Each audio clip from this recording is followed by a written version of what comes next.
नमस्कार दोस्तों, स्वागत है आप सभी का। और इस वक्त जीन से हम आपके साथ लाइव जुड़े हैं। एक आज़ाद भारत के इतिहास में किसान आंदोलन काफ़ी लंबा चढ़ा था और किसान आंदोलन में किसान नेता रवि आजाद जो हमारे साथ मौजूद है, इनकी बड़ी भागीदारी थी। और उसका लंबे चलने का कारण यही था कि अच्छा नेतृत्व जो है इनके द्वारा किया गया था। तो अब किसान नेता जो रवि आजाद है, पहले तो राम राम जी। राम राम आपके सभी दर्शकों को मेरा नमस्कार जी। क्या कहना चाहोगे, पहले किसान और अब जवान?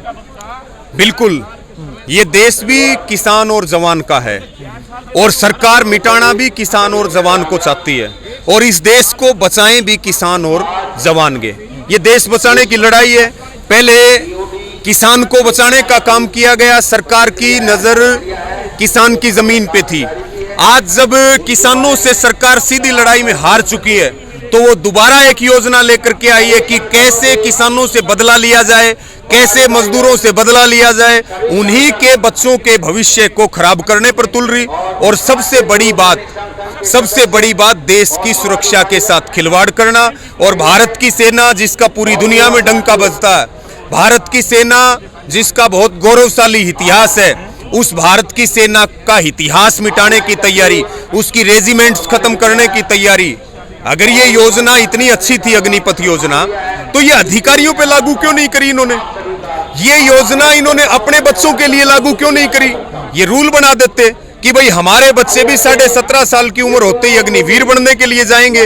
अगर ये योजना इतनी ही अच्छी थी तो फिर ये अपने लिए भी एक योजना बना लें कि भाई जो भी एमपी है, जो भी एमएलए है, वो 4 साल के लिए बनेगा। 4 साल के बाद वो घर जाएगा, ना पेंशन लेगा, ना मेडिकल फैसिलिटी लेगा, ना दोबारा चुनाव लड़ेगा। एक जवान 10 साल में तैयार होता है, एक जवान 5 साल में तैयार होता है। ये सीधा अभी कैलाश विजयवर्गीय का एक बयान आपने सुना, वो कह रहे थे कि हम सिक्योरिटी गार्ड लगाएंगे अग्निवीर को। सारे उद्योगपति इस योजना की तारीफ कर रहे हैं, हक हमारा मारा जा रहा। तारीफ जो वो उद्योगपति कर रहे हैं, इसका मतलब दाल में बहुत बड़ा काला है, इसलिए लड़ाई लड़नी पड़ेगी जी। पहले किसान आंदोलन जो है, किसान कानून जो है वो थोपे गए थे और अब ये कानून जो है दोबारा लाया गया। किसान आंदोलन के जो किसान कानून थे वो वापस ले लिए गए थे और इसमें भी लागू करने के कुछ ही दिनों के संशोधन भी कर दिए, 3 संशोधन। तो क्या लगता है कि फैसले लेने में कहीं ना कहीं समझदारी नहीं हो रही है? ऐसा है, ये प्रधानमंत्री जी तो केवल चेहरा है, फैसले तो सारे लेते हैं अडानी। देश की सरकार चला रहे अडानी। 3 अमेंडमेंट हो चुके हैं, 3 बदलाव हो चुके हैं। अगर योजना इतनी अच्छी थी तो 3 अमेंडमेंट अब तक योजना लागू नहीं हुई, उससे पहले हो चुके हैं। ये खामियों से भरी हुई योजना है, इसमें बहुत सारे ऐसे लूप होल हैं। क्या 4 साल के बाद जो जवान आएंगे वो बढ़ती बेरोजगारी के बीच किसी गैंग के शार्प शूटर भी बन सकते हैं? निश्चित तौर पे बन सकते हैं। क्या भारतीय सेना की जो प्राइवेसी है, सिद्धू मूसेवाला हत्याकांड, फौजी जो है फौजी शूटर बताया जा रहा था, उसमें भी अब सेना की एक प्राइवेसी है, सेना की प्राइवेसी क्या लीक नहीं होगी? ऐसे सेना की प्राइवेसी भी लीक होगी तो इसमें ऐसे बहुत तमाम तरह के, क्योंकि हमारा ये मानना है कि ये चमचों की फौज बनाना चाहते हैं। 25% में आरएसएस के लोगों को रखेंगे या इनकी जो चमचागिरी करेगा उनको रखेंगे। ये इस देश को चमचों की फौज, अडानी की फौज, बीजेपी की फौज जो कहें वो बनाने के लिए तैयार है। पूरे देश के नौजवान इस योजना में के विरोध में निकले एक जन आंदोलन के रूप में। हमारी आपके माध्यम से भी अपील है कि सब मिलके लड़ेंगे, चाहे वो योजना की वापसी के लिए, चाहे वो रुकी हुई भर्तियों के लिए, रिजल्ट ज्वाइनिंग के लिए, टेस्ट के लिए, मुकदमे वापसी और रिहाई के लिए। सारे मिलके लड़ेंगे, सारे इकट्ठे होकर के लड़ेंगे। शांति बना के रखो, धैर्य रखो और इस आंदोलन को संगठित करो और गलत कदम मत उठाओ। आत्महत्या नहीं करनी, मिलके लड़ेंगे। मरना भी है तो लड़के मरेंगे, कम से कम शहीद तो कहलाएंगे, कम से कम आने वाली पीढ़ियों को तो प्रेरणा देंगे। और निश्चित तौर पे अब इस देश में मुझे ऐसे लगता कि बहुत बड़ा नौजवानों का आंदोलन खड़ा होगा और वो इस सरकार का अंत करने का काम करेगा। रवि जी, आप लोगों ने किसान आंदोलन की लड़ाई लड़ी, अच्छा नेतृत्व था उसमें, लेकिन इसमें देखा जा रहा है कि जो युवा है मुंह पे मास्क लगा के अपने इस सामान को नुकसान पहुंचा रहे हैं। उन युवाओं के लिए क्या कहना चाहोगे? देखिए, पहली बात, हमारा युवा बहुत देशभक्त भी है, अनुशासित भी है। मेरा सबको यही कहना है कि कोई बहकावे में ना आए, सरकार के लोगों का ध्यान रखे। बीजेपी और आरएसएस के लोग बहुत उपद्रव कर रहे हैं इस आंदोलन में भी, किसान आंदोलन में भी किया, वो तो हमारी आंखों के आगे की बात है। किसानों के आंदोलन 12 महीने चलते, उनके संगठन हैं। नौजवानों के इस तरह के एजिटेशन, स्टूडेंट के आंदोलन बहुत समय से इस देश में नहीं होते, इसलिए नेतृत्व की कमी है। हम ये कहते हैं लड़ाई आपकी है, सब मिलके लड़ेंगे, आप इस लड़ाई को लड़ो, हम आपके कंधों को ताकत देने का काम करेंगे। और भाई कहीं हम कह रहे सभी जवानों को कि तुम्हारा कहीं पसीना गिरेगा तो हमारा खून गिरेगा, और इस योजना को वापस कराने के लिए अगर हमें तोप के आगे भी खड़ा होना पड़ा तो हम खड़े होंगे, लेकिन इस सेना को बेचने वाली योजना को किसी भी कीमत पर लागू नहीं होने देंगे। बिल्कुल, आप लोगों के ऊपर केस भी हुआ, आप लोगों ने केस भी झेल लिए, लेकिन अगर युवाओं के ऊपर केस हो गए, यही उनका करियर बनाने का समय है, वो उपद्रव करेंगे तो उन पर केस हो गए तो आगे फ्यूचर क्या रह जाएगा? वो तो आपने देख लिया, हमारे तीनों जो सेना के अध्यक्ष हैं और एक दूसरे जो पूरी वहां बैठे थे जनरल, वो सीधे सीधे धमकी दे रहे हैं। वो संविधान को भी नहीं मानते, देश के प्रधानमंत्री भी संविधान को नहीं मानते। यानी कि सेना के अध्यक्षों का काम है सेना को मजबूत करना, उनका काम है देश की सुरक्षा करना। वो तो भाई साहब सरकार की सुरक्षा करने लगे, वो तो सरकार के प्रवक्ता बन गए। सेना इस बात को साफ करे, अग्निपथ योजना सेना लेकर के आई है कि सरकार लेकर के आई है? सरकार योजना लेकर के आई है तो सेना उसका फेवर कैसे ले सकती है? जनरल विपिन रावत की जो हेलीकॉप्टर क्रैश हुआ, वो एक देश की बड़ी हस्ती थी, आज उनकी न्यायिक जुडिशरी इंक्वायरी कहां पहुंची उनकी डेथ की, बताना चाहिए। देश के जनता के मन में ये सवाल है, ये जो तीनों सेना अध्यक्ष बैठा रखे, इन्होंने कौन सा युद्ध लड़ा, देश को बताओ। ये आरएसएस पृष्ठभूमि के लोग हैं जिनको तत्काल बदला गया है, क्योंकि पहले के लोग और सीडीएस सुनने को ही आता इस योजना से सहमत नहीं थे। ये योजना एकदम थोपी गई है।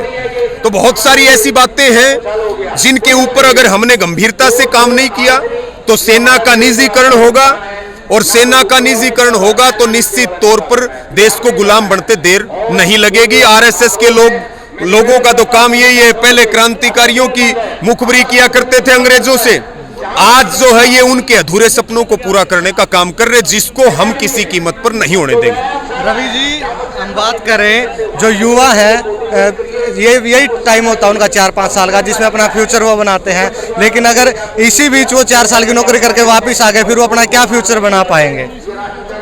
देखिए फ्यूचर तो चौपट है, पहले ही ओवर एज हो रहे हैं, युवा लगातार आत्महत्या कर रहे हैं। जब योजना का विरोध हो रहा तो सरकार जिम्मेदारी निभाए। सरकार तो बल्कि भड़का रही है, भर्ती भी रद्द कर दी, नहीं लेंगे वापिस। जनरल वीके सिंह धमकी दे रहे हैं, हरियाणा के मुख्यमंत्री खट्टर जो है वो लॉलीपॉप देने का काम कर रहे हैं। तो ये गुंडागर्दी युवाओं के भविष्य को ये चाहते हैं। अभी आपने सुना नहीं, हम उनको बार्बर का काम सिखाएंगे, हम उनको सैनिटरी अलग अलग जो है उनको काम सिखाएंगे सेना में ले जा करके, वो जो है बार्बर का काम करेंगे, कपड़े धोने का काम करेंगे। अरे भाई कुछ तो शर्म करो, सारी शर्म बेच खाई। और हमें शर्म आती है कि इस देश की जनता ने ऐसे लोगों को वोट दिया जिनकी आत्मा कहीं और है और जो रिमोट कंट्रोल से चलते हैं। एक बात ये भी कही जा रही है रवि भाई जी कि जो बड़े दूसरे और देश हैं, इजराइल जैसे देश हैं, उनमें ये योजना पहले ही लागू है, कुछ सालों के लिए आर्मी में भेजा जा रहा है, तो अपने भारत में इसका विरोध क्यों? इजराइल एक छोटा सा देश है, भारत बहुत बड़ा देश है। आप इजराइल की योजनाएं, यहाँ का माहौल अलग है, वहाँ का माहौल अलग है। वहां तो संख्या लाखों में है, यहाँ संख्या करोड़ों में है। और इजराइल में तो बहुत सारी चीज सरकार के लोगों के लिए भी लागू है, नेताओं के लिए भी लागू है, ये अपने लिए लागू करें ना।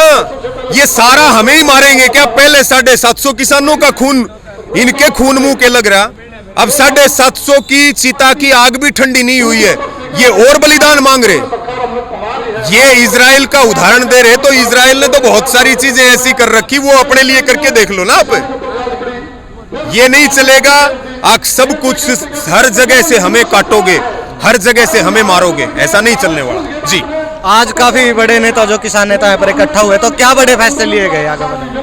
देखिए अभी कमेटी की मीटिंग होगी, उसमें आगे के फैसले लिए जाएंगे। एक फैसला संयुक्त किसान मोर्चा ने 24 जून का, जिस दिन से इस योजना की सरकार शुरुआत कर रही है, उसी दिन से जय जवान जय किसान के नारे से जिला और तहसील मुख्यालयों पर विरोध प्रदर्शन करने की है। मोर्चा भी इसमें स्पष्ट कर चुका है अपना मत कि हम नौजवानों को पूरी ताकत देंगे, उनके लिए पूरी लड़ाई लड़ेंगे। यहाँ जो फैसला लिया जाएगा वो भी आपको अवगत कराएंगे। जी ताऊ जी भी हमारे साथ मौजूद है, काफी तजुर्बा होगा ताऊ जी आपको। युवा 4 साल के लिए जब उसमें चले जाएंगे फिर आकर उनका भविष्य क्या रह जाएगा, क्या वो गलत रास्ते में तो नहीं चले जाएंगे? ऐसा है, ये जो अग्निपथ स्कीम जो लाए हैं ये सरकार की अपनी सोच नहीं है, ना सेना की है।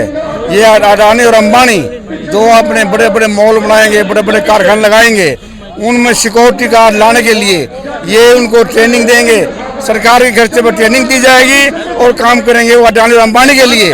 जिस प्रकार से किसानों के लिए कानून लाए थे 2-3 साल पहले, अडानी के माल बनने शुरू हो गए थे, साइलो बनने शुरू हो गए थे और उसके बाद ये कानून लाए। इसी प्रकार से 3 साल से पहले भर्ती बंद क्यों कर रखी है? इनकी साजिश है। पहले से इनकी स्कीम थी कि भर्ती बंद कर दो और 2-3 साल के बाद हम ऑनलाइन स्कीम लाएंगे और सेना को ठेके पर बेच देंगे। इन्होंने रेल बेच दी, बंदरगाह बेच दी, एयरपोर्ट बेच दिए, अब सेना को ठेके पर देने के लिए काम करी है, जो कि इसे गंदा काम, इसे गलत नीति आज कोई हो नहीं सकती। और ये क्या कहता है, ये क्या नाम है इसका, जनरल वीके सिंह, ये कहता है 4 साल की जो नीति बड़ी अच्छी है। ये तो 35 साल की सर्विस करने के बाद भी 6 महीने लेने के लिए कोर्टों में चक्कर लगाए थे इसने। इस जैसा बेवकूफ और भद्दा आदमी को हो नहीं सकता। और ये सही बताया इन्होंने, RSS का आदमी है, बीजेपी का आदमी है। इस तरह के लोग अगर इस तरह के बयान देंगे तो ये बहुत गलत। बिल्कुल, ताऊ जी ने बहुत बड़ी बात कही। हाँ, क्या करना? मैं ये भूतपूर्व सैनिक हूँ, जैसे जनरल भी के बोल रहे हैं भाई अच्छी योजना है, अच्छी योजना तो अफसर के लिए लागू क्यों नहीं? हम मोदी जी से एक रिक्वेस्ट करते हैं, हमारे देश की बहुत बड़ी गलती है कि हमने आपको वोट दे। यदि आप अपने आप को एक माँ बाप की संतान समझते हो तो झूठ बोलना एक होगा, झूठ वही बोलेगा जो एक माँ बाप की संतान न हो। मोदी जी आपने गरीबों के लिए करी है, तो एक देश का जवान गरीब है या एक अधिकारी गरीब है? आप एक अपने शर्म आनी चाहिए। जैसे लोगों ने हर आदमी से एक रिक्वेस्ट करता हूँ, जैसे बद्दुआ विपिन रावत को दी थी, हेलीकॉप्टर में गया था, ऐसे जैसे जो जयसवाल को सुलह किया था, ऐसे इनके साथ भी करना चाहिए। तीनों के तीनों जन एक माँ बाप के कहते हैं हमारे आमने सामने आके बात करो। हम आप एक्स कलाकार में गुस्सा आता हुआ में भी काफी क्रोध में दिख रहे हैं, क्योंकि युवाओं में भी जो इस अग्निपथ योजना है उसको लेकर मैं क्लर्क को हर चीज का मुझे नॉलेज है। और जो जनरल विपिन, जो अभी जनरल साहब है, आमने सामने आ कहो, मैं पहले फीडबैक दूंगा। यदि हम कुछ गलत बोलेंगे तो आरी से काट देना हमें मंजूर है। जी, क्या रहा है कमेंट बॉक्स में एक बार जरूर बता दीजिएगा। बना रहिए हमारे साथ। नमस्कार।